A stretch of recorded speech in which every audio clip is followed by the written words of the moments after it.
नमस्कार, आप सभी का बहुत बहुत स्वागत है। मैं हूं आपके साथ सुप्रीत सचदेव। ब्रेस्ट कैंसर की बीमारी लगातार बढ़ती ही जा रही है। ब्रेस्ट कैंसर कैसे होता है और क्यों होता है, क्या है ब्रेस्ट कैंसर का उपचार, ब्रेस्ट कैंसर बीमारी और इसके इलाज पर आज पूरी बातचीत हम करेंगे। हमारे साथ खास डॉक्टर्स का एक पैनल इस वक्त मौजूद है, उनसे हम बातचीत शुरू करेंगे। उनका मैं इंट्रोडक्शन एक बार कर देती हूं। डॉक्टर अजय शर्मा हमारे साथ मौजूद हैं, जो सीनियर कंसल्टेंट हैं मेडिकल ऑन्कोलॉजी। बहुत बहुत स्वागत है आपका। हमारे साथ डॉक्टर रजत बजाज हैं, जो सीनियर कंसल्टेंट है मेडिकल ऑन्कोलॉजी फोर्टिस हॉस्पिटल, और साथ ही हमारे साथ डॉक्टर रणदीप सिंह जी भी हैं, और उनका भी हम बहुत बहुत स्वागत कर लेते हैं। ये भी सीनियर कंसल्टेंट हैं। इनसे हम एक एक करके चर्चा शुरू करते हैं। तो चलिए, सबसे पहले डॉक्टर अजय का मैं रुख कर लेती हूं। डॉक्टर अजय, सबसे पहले तो ब्रेस्ट कैंसर क्या होता है, क्योंकि देखिए महिलाओं में खासकर खुलकर इस बारे में चर्चा नहीं होती, खुलकर बात नहीं होती। तो एक बार खुलकर बताइए कि आखिर ब्रेस्ट कैंसर होता क्या है, कैसे होता है। जी देखिए, बिल्कुल आप सही बता रहे हैं कि सबसे इम्पोर्टेंट ये है कि फीमेल्स जो हैं, कोई भी उनको अगर ब्रेस्ट में कोई भी प्रॉब्लम आ रही है तो उसको छुपा के रखती हैं काफ़ी टाइम तक। लेकिन सबसे पहले तो मैं यही कहूँगा कि ब्रेस्ट कैंसर जो है ये बेसिकली ब्रेस्ट के जो नॉर्मल टिश्यूज हैं, हमारे जो ग्लैंड्स हैं या उसके डक्ट्स हैं, ये वहीं से स्टार्टिंग होती है इसकी। हम देखते हैं कि जो हमारा जो बच्चों को हम मिल्क पिला रहे हैं वो डक्ट से होते हुए हमें निप्पल से होते हुए ये हमारे बच्चों तक पहुँचता है। तो जो इसका ब्रेस्ट कैंसर के जो सेल्स हैं वो इन्हीं में से ही हैं, जो कि स्टार्टिंग में अगर हम देखें तो ये हम बोलते हैं इसको कि ये नॉन इन्वेजिव हैं, कि ये अभी बहुत ज़्यादा फैले हुए नहीं हैं। और दूसरा बात आता है ये उन्हीं डक्ट से होते हुए बाहर आके बाकी सेल्स को इन्वॉल्व करते हुए इन्वेजिव बन जाते हैं। तो कोई भी जो गांठ या कोई भी लंप या कोई भी कलरेशन डिस्कलरेशन हमारी स्किन में आ रही है, कोई निपल में चेंजेस आ रहे हैं या निपल के अराउंड जो हमारे एरियोलाज हैं, जो स्किन है उसमें चेंजेस हैं, तो ये सारे ही ब्रेस्ट कैंसर हैं। और इसकी फॉर्मेशन जो है ये कुछ म्यूटेशंस हैं जो हमारे सेल्स में हो रही हैं, उसके कारण की ये प्रोड्यूस हो रहे हैं और बन रहे हैं। डॉक्टर रणदीप, क्या वजह है, क्यों आजकल इतना सुनने में आ रहा है? क्योंकि देखिए जो हम रिकॉर्ड देख रहे हैं, साल दर साल ये आंकड़े बढ़ते जा रहे हैं, लोगों में बहुत कॉमन होता जा रहा है ब्रेस्ट कैंसर जो है। ब्रेस्ट कैंसर के बढ़ने के कई कारण हैं। सबसे पहले जो है वेस्टर्नाइजेशन लाइफस्टाइल, जैसे कि late marriages, late child birth, breast feed ना कराना, ये कुछ फैक्टर्स हैं जो कि प्रोटेक्टिव फैक्टर्स माने जाते हैं। बट अनफॉर्चुनेटली कोई भी एक ऐसा फैक्टर नहीं है जिसको मैं लेबल करके हम पेशेंट्स को ये बोल सकें कि यस, अगर आप ब्रेस्ट फीड कराओगे तो 100% आपको ब्रेस्ट कैंसर नहीं होगा। So always cancer is multifactorial, मतलब कई फैक्टर्स हैं जिसमें से लाइफस्टाइल से जो जुड़े हैं वो हमारे लिए ज्यादा इंपॉर्टेंट है, क्योंकि हम उनको कंट्रोल कर सकते हैं। और उनमें ओबिसिटी मतलब मोटापा, not breast feeding the child, late child birth, late marriages, ये हैं कुछ फैक्टर्स हैं जो हमारे कंट्रोल में नहीं है। जैसे कि जैसे जैसे एज बढ़ती है तब ब्रेस्ट कैंसर होने के चांसेस, या फिर फीमेल सेक्स में ब्रेस्ट कैंसर होने के चांसेस मेल सेक्स से ज्यादा हैं। ब्रेस्ट कैंसर एक ऐसा कैंसर है जो ये भी पोर्ट्रे करता है कि जीन्स हमारी इंपॉर्टेंट है। There is a gene called BRCA, जिसको हम ब्राका कहते हैं इकट्ठे। That BRCA gene is responsible for cancer. And कई बार जब हमारी फैमिली हिस्ट्री स्ट्रांग होती है ब्रेस्ट कैंसर की, ओवेरियन कैंसर की, या फिर पैंक्रियाटिक या प्रोस्टेट कैंसर की, तब हम जरूर इस जीन के टेस्ट करते हैं और ये जेनेटिक ओरिजिन का भी कैंसर हो सकता है। Generally these are the multifactorial and these are the usual reasons. बिल्कुल, ये तमाम जो रीजंस हैं और ये हो सकते हैं रीजन, हम ऐसा मान सकते हैं। डॉक्टर बजाज, लक्षणों की अगर बात करें, सिम्टम्स की अगर बात करें, तो कैसे शुरुआती सिम्टम्स क्या होते हैं? ब्रेस्ट कैंसर कुछ महिलाओं में अनडिटेक्टेड हो सकता है और कुछ महिलाओं में इसके कुछ लक्षण मिल सकते हैं। अगर हम लक्षण की बात करें तो करीब 40 से 50% महिलाओं में ब्रेस्ट कैंसर एक लंप की तरह या एक गांठ की तरह ब्रेस्ट के अंदर दिखेगा। ये सिर्फ ब्रेस्ट में ना होके बगल की जो साथ की बगल होती है या एक्जिला होता है, उसके अंदर भी ये गांठ हो सकती है। तो अगर कोई महिला को ये गांठ है तो इसका जांच कराना चाहिए और ये देखना चाहिए कि ये ब्रेस्ट कैंसर है या नहीं। सारी ब्रेस्ट की गांठें ब्रेस्ट कैंसर नहीं होती। कुछ कम उम्र की महिलाओं में ब्रेस्ट की गांठें किसी और वजह से भी हो सकती हैं, लेकिन इसकी जांच जरूर होनी चाहिए। और सिम्टम्स में आता है निप्पल का रिट्रैक्शन, निप्पल का कोई साइज या आकार में कुछ चेंज आना, उसका ज्यादा उभराव आना या ज्यादा अंदर की तरफ आना, स्किन के चेंजेस जैसे कि ब्रेस्ट के ऊपर जो चमड़ी होती है उसके अंदर कुछ कलर में चेंजेस आना, वो भी हो सकता है। ब्रेस्ट से या निप्पल से कुछ अजीब सा डिस्चार्ज आना, या तो मिल्क सिक्रीशन आना या कुछ डिस्चार्ज आना जिसके अंदर खून के भी कुछ दाग हो सकते हैं। ज्यादातर ये चेंजेस जो हैं ब्रेस्ट कैंसर की तरफ इशारा करते हैं। अगर ब्रेस्ट कैंसर ब्रेस्ट से बाहर निकल के कहीं और जाता है तो हड्डी के अंदर जाकर हड्डी में दर्द पैदा कर सकता है, लिवर में जाकर पीलिया पैदा कर सकता है, बट यह लक्षण बहुत लेट आते हैं। तो इसलिए महिला को यह पता होना चाहिए कि ब्रेस्ट से संबंधित ब्रेस्ट के लक्षण सबसे ज्यादा जरूरी हैं और अर्ली डिटेक्शन से इनको देखा जा सकता है। बिल्कुल, डिटेक्शन की यहाँ पर अगर बात करें डॉक्टर अजय, किस तरह से हम एग्जामिन करा सकते हैं, कौन कौन से टेस्ट होते हैं, सेल्फ एग्जामिन अगर करना हो तो वो किस तरह से होता है? देखिए, अगर हमें डिटेक्शन की बात करें, पहले तो ये मैं बताना चाहूंगा कि जितना अर्ली डिटेक्ट करेंगे हम कैंसर को उतना ही उसका क्योर रेट बढ़ेगा। और अगर हम डिटेक्शन में आए तो सबसे पहले इंपॉर्टेंट है फीमेल का सेल्फ ब्रेस्ट एग्जामिनेशन। और इसका तरीका बहुत ही ईजी है। उसको एक मिरर के सामने वो खड़े होके अपनी ब्रेस्ट की वो चेंजेस देख सकते हैं, जिसमें उसको देखना है कि क्या दोनों ब्रेस्ट का साइज, उसकी शेप या जो निप्पल का साइज है उसका लेवल है वो एक तरह का है कि नहीं, कोई गांठ उसको फील हो रही है। और हाँ, इन सबको देखते हुए उसको अपने आर्म पिट को नहीं भूलना है, अपने आर्म पिट को उसको देखना है। और ये सिर्फ एग्जामिनेशन खड़े होके नहीं, इसको एग्जामिनेशन को एक पिल्लो अपने पीछे बैक में रख के फीमेल अपनी ब्रेस्ट को खुद एग्जामिन कर सकती है, जिससे कि अगर कोई उसको अनयूजुअल या कोई भी चीज दिखाई दे तो अपने फिजिशियन से कंसल्ट कर सकते हैं। बाकी रहा जो एक मेडिकल ऑन्कोलॉजिस्ट या ऑन्कोलॉजिस्ट का जो काम है, ब्रेस्ट एग्जामिनेशन के बाद अगर क्लिनिकल ब्रेस्ट एग्जामिनेशन जो एक डॉक्टर खुद पेशेंट को देखेगा, और उसके बाद अगर उसे कुछ लग रहा है तो इसमें बहुत ही सिंपल टेस्ट है, जिसमें मैं कहूंगा कि कोई मेजर टेस्ट नहीं है जिसमें कि हम बोलें कि हाँ कोई पेनफुल टेस्ट है। यूजुअली पेशेंट्स को हम बोलें तो मैमोग्राफी का नाम लेके वो बहुत डर उनमें रहता है कि ये पेनफुल है, लेकिन जो आजकल की जो टेक्नोलॉजी है वो लीस्ट पेनफुल है, जो कि एक नॉर्मल एक्सरे की तरह है। हमें ब्रेस्ट का एक्सरे किया जाता है, कुछ फीमेल्स हैं जिसमें हम अल्ट्रासाउंड या MRI बोलते हैं ब्रेस्ट का करने के लिए, और उसके साथ बहुत इंपॉर्टेंट चीज है उसकी बायोप्सी करना ब्रेस्ट की, क्योंकि उस टिश्यू पे हम बहुत सारी जांच करते हैं जिसके अकॉर्डिंगली हम अपनी ट्रीटमेंट को टेलर किया जाता है। तो यानी डॉक्टर रणदीप, जो स्क्रीनिंग की बात यहाँ पर होती है, क्या यही सब आता है स्क्रीनिंग में, मैमोग्राम और एक्सरे कराना, ये सारे स्क्रीनिंग का तरीका है? जैसे डॉक्टर अजय ने कहा, सबसे पहले तो ये जानना बहुत जरूरी है कि स्क्रीनिंग नॉर्मल इंडिविजुअल्स में होती है, पेशेंट्स में नहीं होती। स्क्रीनिंग उन लोगों के लिए है जिनको जो कि नॉर्मल है या फिर उनके घर में कोई रिस्क फैक्टर है। मैमोग्राफी इज द टेस्ट जो कि डॉक्यूमेंटेड है स्क्रीनिंग के लिए, बट ये जो टेस्ट है ये एज डिपेंडेंट है, क्योंकि यंग ब्रेस्ट जो है वो मैमोग्राफी में बहुत अच्छा उनका अपटेक नहीं आता। यंग ब्रेस्ट डेंस होते हैं और मैमोग्राफी में उसमें ट्यूमर लीजन्स पिकअप नहीं होते। कुछ कंट्रीज 45 फॉलो करती है नेशनल स्क्रीनिंग प्रोग्राम, कुछ 50। जनरली 45-50 इज द एज जब हम रिकमेंड करते हैं स्क्रीनिंग के लिए। Every year a mammography, a good mammography shall be done.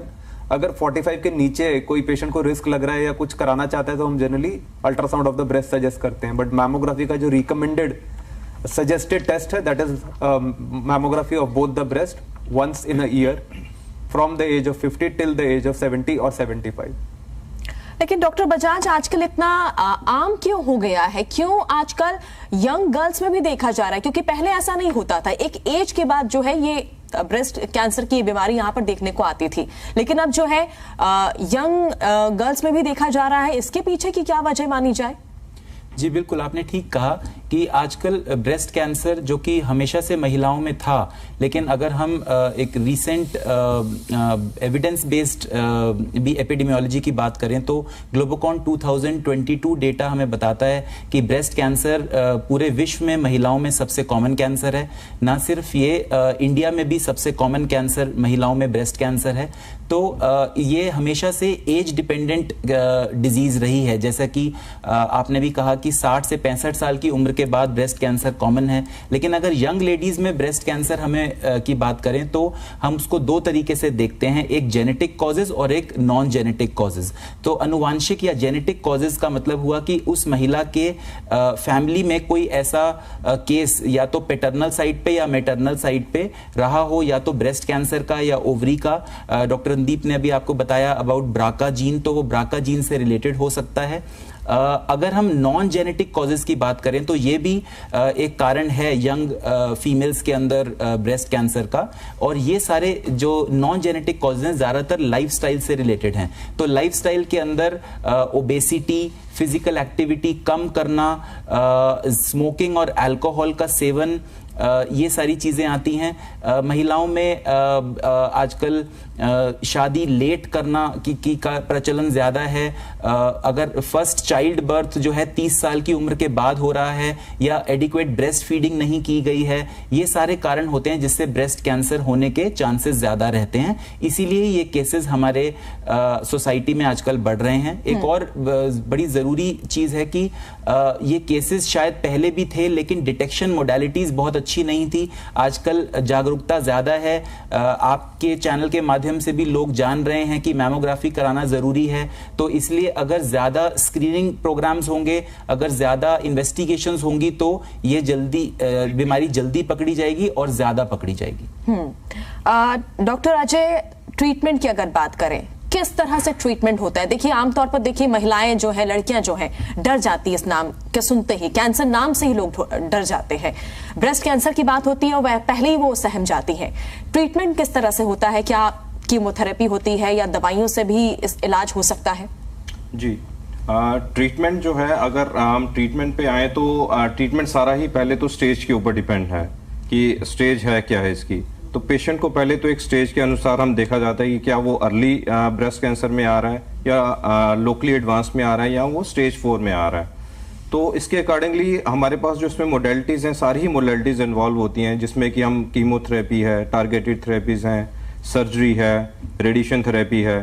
तो इन सब का ही इन्वॉल्वमेंट रहता है अगर पेशेंट की स्टेज या उसकी जो रिपोर्ट्स हैं वो एलो कर रही हैं। तो अगर तो अर्ली स्टेज है, जिसको हम स्टेज 1 या 2 कहते हैं, उसमें हम यूजुअली पेशेंट को सबसे पहले सर्जरी में पेशेंट को लिया जाता है। और अगर थोड़ी लोकली एडवांस स्टेज है तो जैसे थोड़ी देर पहले हमने ये डिस्कस किया कि बायोप्सी और उसके ऊपर कुछ स्पेशल टेस्ट किए जाते हैं, उसके अकॉर्डिंगली ही पेशेंट का जो ट्रीटमेंट है वो प्लान किया जाता है।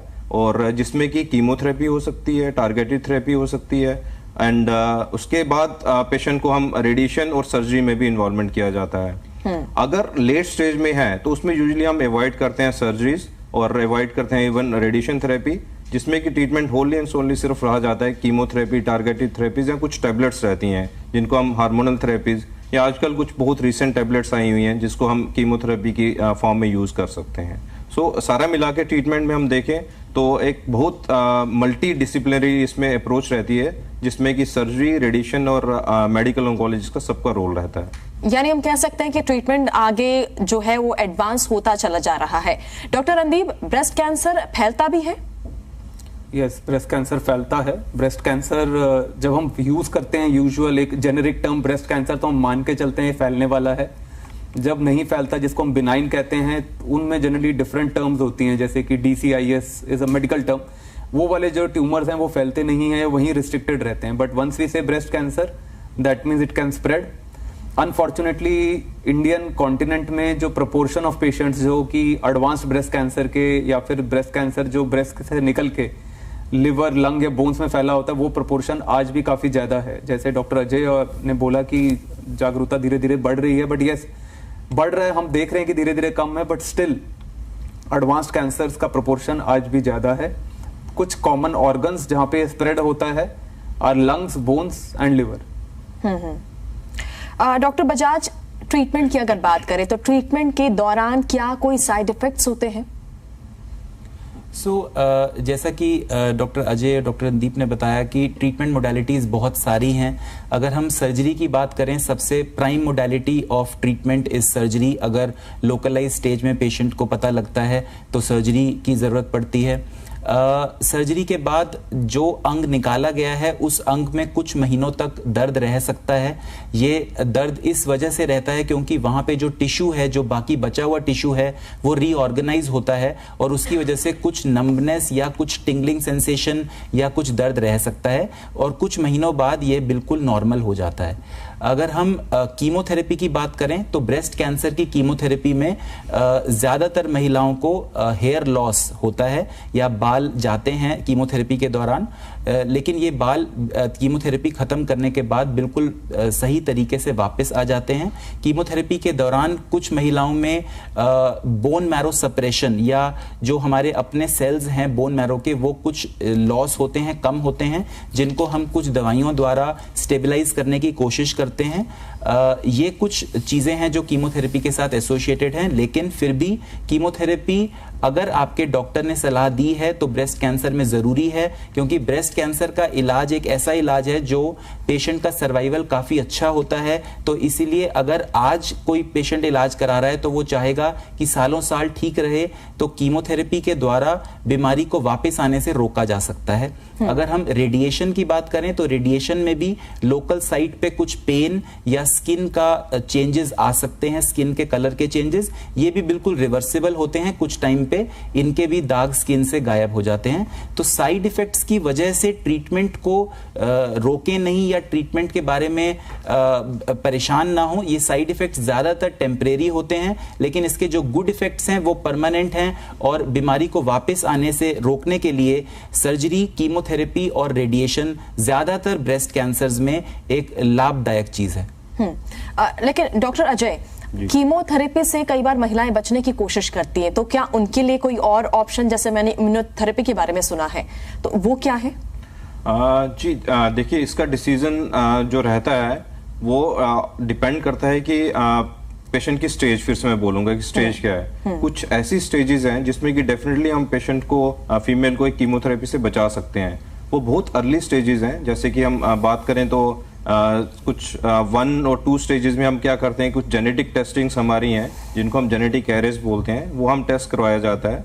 तो उस टेस्ट में हम कुछ जीन्स की स्टडी करते हैं जिसमें कि हमें ये पता चलता है कि उस पेशेंट के रिकरेंस क्या है, रिकरेंस में जो बीमारी है उसको वापस आने के चांसेस कितने। तो उस पेशेंट को हम 2 में डिवाइड करते हैं, या तो वो लो रिस्क होगा या हाई रिस्क होगा।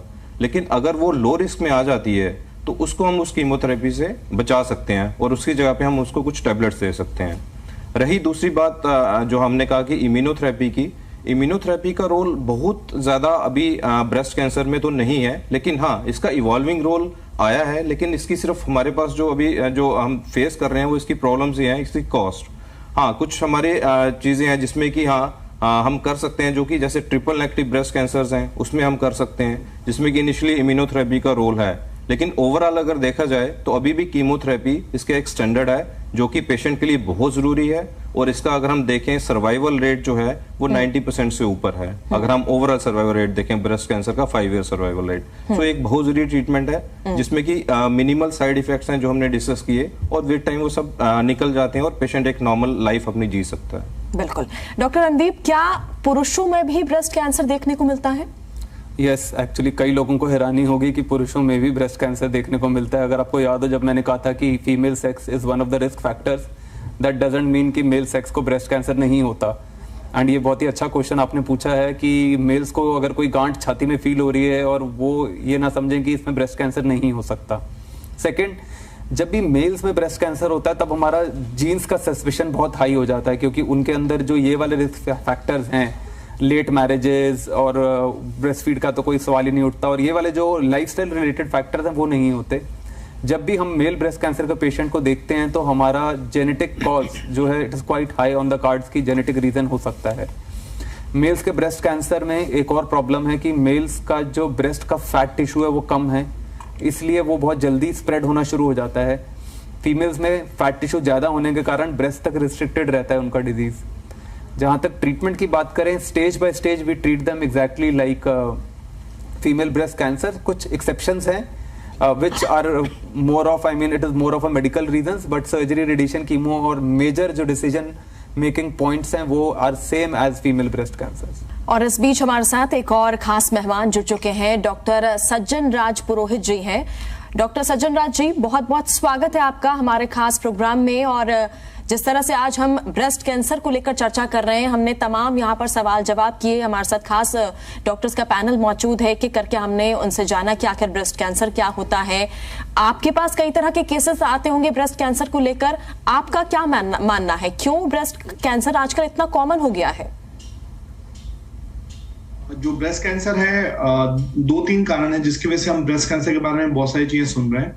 एक तो पिछले 20 से 25 सालों में अगर आप एवरेज लाइफ एक्सपेक्टेंसी देखो तो वो ह्यूमन पॉपुलेशन की थ्रू आउट डेवलप्ड नेशंस और डेवलपिंग कंट्रीज में काफी बढ़ी है। ऑन एवरेज ये मान लीजिए कि इंडिया का जो आप बोलिए एवरेज लाइफ स्पैन था 1947 में, वो काफी कम था, सिर्फ 32 ईयर्स था। अभी वो 65 ईयर्स से ऊपर जा चुका है। इसी तरह से काफी सारे कंट्रीज के अंदर जो पॉपुलेशन है उनका एवरेज लाइफ स्पैन 65-70 के ऊपर है।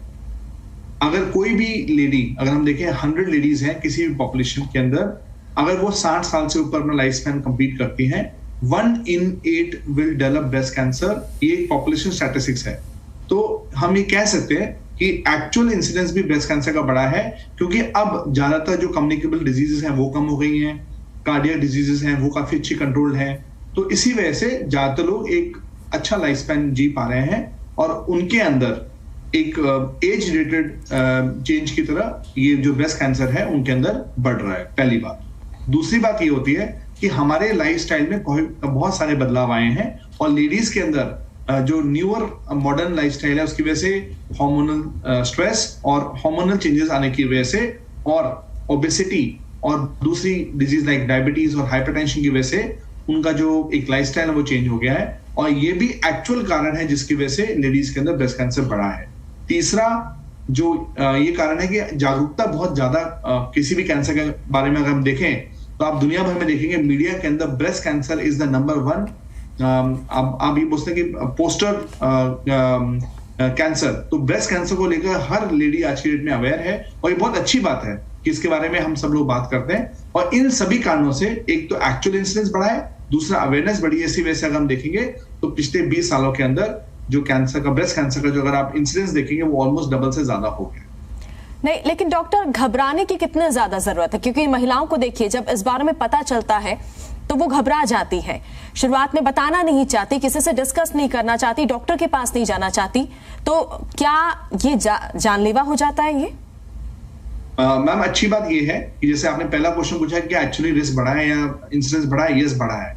लेकिन आप ये भी मानेंगे कि 1950s के अंदर अगर ब्रेस्ट कैंसर डायग्नोज होता था तो वो अगर हम 5 ईयर सर्वाइवल देखें तो 35% था। मतलब सिर्फ 100 में से 35 लेडीज ही 5 साल निकाल पाती थी। आज की डेट में ब्रेस्ट कैंसर का सर्वाइवल मोर देन 75% 5 ईयर हो गया। इसका मतलब ये है ज्यादातर लेडीज 5 साल आराम से निकाल पा रही है। दूसरा, जितनी हम अवेयरनेस क्रिएट कर रहे हैं, ये कैंसर, सबसे अच्छी बात क्या है, ये कैंसर एक तो अर्ली डायग्नोज किया जाता है। अगर लेडीज अवेयर हो जाती हैं, उनको अपने आप को अगर महीने में एक बार भी वो चेक करें, बहुत जल्दी से डायग्नोज कर सकते हैं। स्टेज 1, स्टेज 2 और स्टेज 3 में जो क्योर रेट्स हैं वो 95%, 90% और 85% तक अचीव हो चुके हैं। तो ये बहुत अच्छी बात है। दूसरा, अगर किसी में स्टेज 4 ब्रेस्ट कैंसर है, वो भी काफी ज्यादा चांस है कि 5 इयर्स वो आराम से सर्वाइव कर पाएंगे। तो बहुत अच्छी बात है, कोई घबराने की बात नहीं है ब्रेस्ट कैंसर को लेकर। सिर्फ अवेयरनेस क्रिएट करना है और स्क्रीनिंग पे भी ध्यान देना है, जिसमें हम मैमोग्राम करते हैं ताकि 45 या 50 इयर्स के बाद हर 2 साल के अंदर अगर एक लेडी अपना जैसे हेल्थ चेकअप कराने जाती है तो अपना ब्रेस्ट का एग्जामिनेशन भी कराए। और उस केस में वो लोग खुद डायग्नोज करने से पहले भी हम बहुत अर्ली स्टेज में ब्रेस्ट कैंसर को पकड़ सकते हैं और उसमें 100% क्यूरेबल होता है। तो मैसेज ये है, ब्रेस्ट कैंसर से बिल्कुल घबराने की जरूरत नहीं है। हम उसको एसिम्प्टोमेटिक स्टेज में पकड़ भी सकते हैं और अगर किसी को स्टेज एडवांस भी है तो भी आज की डेट में बहुत अच्छी ट्रीटमेंट उपलब्ध हो चुकी है। और ब्रेस्ट कैंसर हमारे लिए एक तरह से मान सकते हैं या तो क्यूरेबल डिजीज है या क्रॉनिक डिजीज है। तो इससे कोई ऐसा कोई पैनिक वाली बात नहीं। लेकिन डॉक्टर, जो डर यहाँ पर बना रहता है कि एक बार अगर ब्रेस्ट कैंसर हो चुका है तो दोबारा ये हो सकता है, इससे बचने के लिए किस तरह का लाइफस्टाइल अपनाया जाए, क्या तरीके अपनाए जाए, प्रिकॉशन क्या लिया जा सकता है? जैसे ब्रेस्ट कैंसर मैंने आपको बताया हार्मोनल और लाइफस्टाइल से काफी रिलेटेड है। और तीसरी जो चीज है वो है age related increase in incidence. और चौथी जो चीज है वो है फैमिली हिस्ट्री। तो अगर हम हर एक चीज पे अगर देखें तो जो जो एज की वजह से रिस्क बढ़ता है वो हम प्रिवेंट कर सकते हैं bye regular screening every 1 to 2 years with mammogram, number 1। Number 2, जो लाइफस्टाइल से रिलेटेड जो ब्रेस्ट कैंसर है वो हम सबको पता है, डॉक्टर के बोलने की जरूरत नहीं है कि हम कम से कम अपने आप को फिट रखें, जिसके अंदर की हर हफ्ते में कम से कम हम अपने लिए, अपनी बॉडी के लिए 3 घंटे निकालें जिसमें कि मॉडरेट एक्सरसाइज करें ताकि आपका बॉडी मास इंडेक्स बहुत ज्यादा ना बढ़े।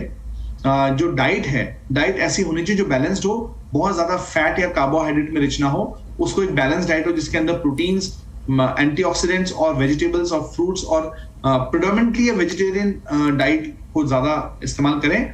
चौथा, हार्मोनल इम्बैलेंसेस अगर किसी लेडी को, जैसे कि पीसीओडी है, इनफर्टिलिटी है, तो वो अपने डॉक्टर से बात करके हार्मोनल इश्यूज को पहले से रिजॉल्व कराएं।